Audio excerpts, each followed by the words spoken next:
Sir 'Mohan Babu' గారు పరారీలో ఉన్నట్టు న్యూస్ వస్తుంది. నిజంగానే పరారీలో ఉన్నారా ఆయన? మోహన్ బాబు పరారులో ఉన్నాడు.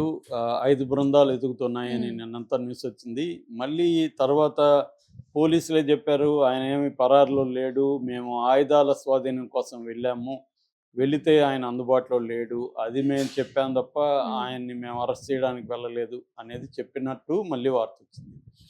అయితే ఈ అల్లు అర్జున్ ఇష్యూ వచ్చేసరికి మోహన్ బాబు ఇష్యూ పక్కకెళ్ళింది. హ్మ్. అంత యాక్చువల్‌గా 'పుష్ప' ఇష్యూ ఉన్నింది మొన్నటి వరకు. 'మోహన్ బాబు'ది వచ్చేసరికి 'పుష్ప' 'పుష్ప' ఇష్యూ పక్కకి వెళ్ళింది. పక్కకెళ్ళింది. హ్మ్. మళ్ళీ నిన్న అల్లు అర్జున్‌ది వచ్చేసరికి 'మోహన్ బాబు' ఇష్యూ. ఒక రకంగా 'మోహన్ బాబుకి' లక్ అనమాట. హ్మ్. లేకపోతే మీడియా అటెన్షన్, ప్రజల అటెన్షన్ అంతా 'మోహన్ బాబు' వైపు ఉండేది హ్మ్. ఇప్పటికి గూడా. వీళ్ళే అరెస్టులు చేయించేసేవాళ్ళు. హ్మ్. కానీ ఇప్పుడు లక్కీగా 'మోహన్ బాబుకి' పక్కకెళ్ళి మొత్తం అటెన్షన్ అంతా లైమ్ లైటు మళ్ళీ అల్లు అల్లు అర్జున్ వైపే అర్జున్ మీద. ఎళ్ళిపోయింది. హ్మ్.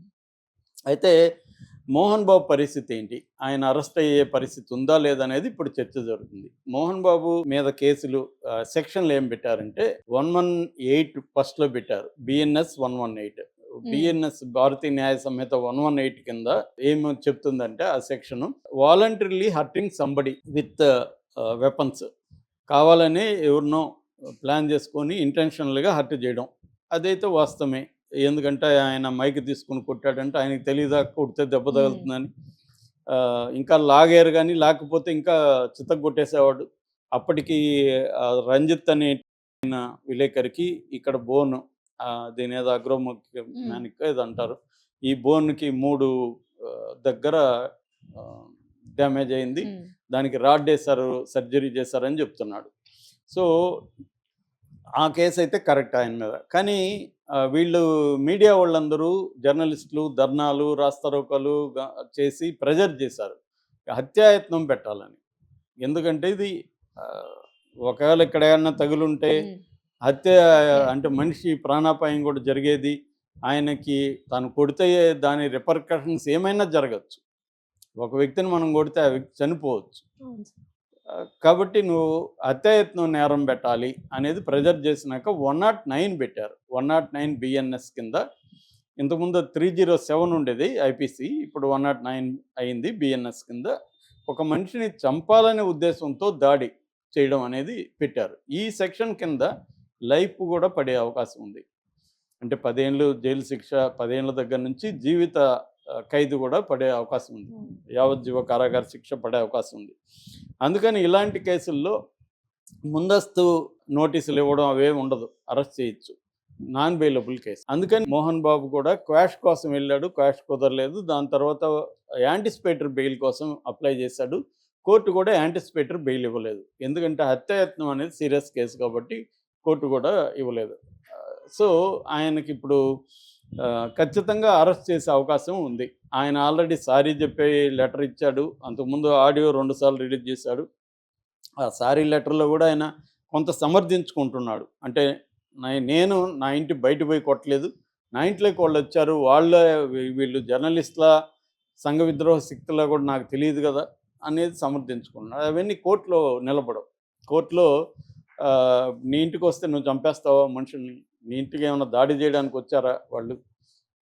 అనేది ఇవన్నీ ప్రూవ్ చేయాల్సుంటది. రెండోదేంటి ఆల్రెడీ మనోజే చెప్తున్నాడు. నేను పిలుచుకొనొచ్చిన జర్నలిస్ట్‌లని. మనోజ్ ఏందంటే మా పాప ఉంది అక్కడ హ్మ్. 7 నెలల పాప. ఆ పాపని తీసుకొద్దామని నైట్ వెళ్ళాలనేది ప్లాన్. అయితే మనోజ్ అంతకుముందు పెట్టిన బౌన్సర్‌లని విష్ణు తరిమేసి, విష్ణు తన బౌన్సర్‌లు 40 మంది దాకా అక్కడ డిప్లాయ్ చేశాడు. అందుకని మనోజ్‌కున్న ఐడియా ఏందంటే, తను వెళ్తే ఇప్పుడు ఆ బౌన్సర్లు గొడవకొస్తారు. ఏమన్నా జరగచ్చు అని జెప్పి ముందే ఒక ఐడియా ఉంది గాబట్టి, మీడియాని తీసుకెళ్తే జాగ్రత్తగా ఉంటారు మీడియా ముందు అని మీడియాని పిలిచాడు. మీడియా వెళ్ళారు. ఇది నేను జెప్పేది గాదు మనోజే చెప్పాడు. హ్మ్. నా కోసం వచ్చిన అవును మీడియా సార్. మీద దాడి చాట్ జరిగింది. చేశారు. హ్మ్. నేను క్షమాపణ చెప్తున్నానని మీడియా ముందు అతను హ్మ్. చెప్పాడు. సో, చాలామంది ఏమైనా విమర్శిస్తున్నారంటే, మోహన్ బాబు ఇంట్లోకెళ్ళి మీడియా చేస్తే కొట్టరా అని లాజిక్‌లు మాట్లాడుతున్నారు. వీళ్ళ లాజిక్‌లు మాట్లాడడం వెనక సమాచారం ఉండాలి. హ్మ్. ఇష్టం వచ్చినట్టు మాట్లాడితే లాభం లేదు. మామూలుగా లాజిక్ మా ఇంటికొస్తే హ్మ్. విలేకరులొచ్చి కెమెరాలు పెడితే కొట్టమా అంటే, అప్పుడు కూడా కొట్టకూడదు. అది వేరే విషయం. అట్లీస్ట్ అది జరిగినప్పుడు మనకి ఒక సమర్థించుకోవచ్చు. మోహన్ బాబు కూడా అలాగా సమర్థించుకోవడానికి ఫస్ట్ ట్రై చేశారు. ఆడియో రిలీజ్ చేసి నేను బాధపడుతున్నాను కొట్టిన దానికి, కానీ నా గురించి మీరెందుకు బాధపడట్లేదని ప్రశ్నించాడు. ఇది కోర్టులంతా నిలవు ఇట్లాంటి పనికిమాలిన లాజిక్లు. కోర్టులో ఏందంటే క్లియర్‌గా నువ్వు కొట్టావు, అతనికి గాయమైంది కాబట్టి 109 పెట్టారు. అంటే యత్నం. హత్య చేయడానికి ప్రయత్నం చేశాడని. నిజంగా కూడా గట్టిగా ఆయన్ని పట్టుకోపోయి ఉంటే కొట్టుండేవాడు, చనిపోయి ఉన్న ఆవేశంలో జరుగుండేది. లేదా ఆయన దగ్గర గన్ ఉంది, గన్ను తీసుకొచ్చి చేస్తుండొచ్చు. ఎందుకంటే మనిషికి పట్టరాని ఆవేశం వచ్చినప్పుడు తను బ్లైండెడ్ బై ఎమోషన్ అంటారు. ఎమోషన్ నిన్ను బ్లైండ్ చేసేస్తుంది, కళ్ళు కనబడదు. ఇప్పుడు మనం కోపంతో బైక్ డ్రైవ్ చేస్తుంటే మనకి బయట ఏం కనబడదు, ఎక్కడో ఉంటాం. సో అలాగా ఆ మనిషికి ఆ కోపం వచ్చినప్పుడు ఆయన ఇంట్లో ఉండాలి, ఆయన బయటికి రావడమే రాంగు. ఎందుకంటే ఆయన చెప్పినట్టు ఏమీ వాళ్ళ ఇంట్లోకి వెళ్ళాల, అది బయట ఒక పెద్ద స్పేస్ ఉంది, ఆ స్పేస్లో జరుగుతుంది. సో ఆయన వచ్చాడు, నమస్తే పెట్టాడు, వీళ్ళు ఏమనుకున్నారు ఆయన మాట్లాడతాడేమో అనుకొని చెప్పండి సార్ అని అన్నాడు. అంత తప్ప రంజిత్ చేసిన పాపం ఏంటి?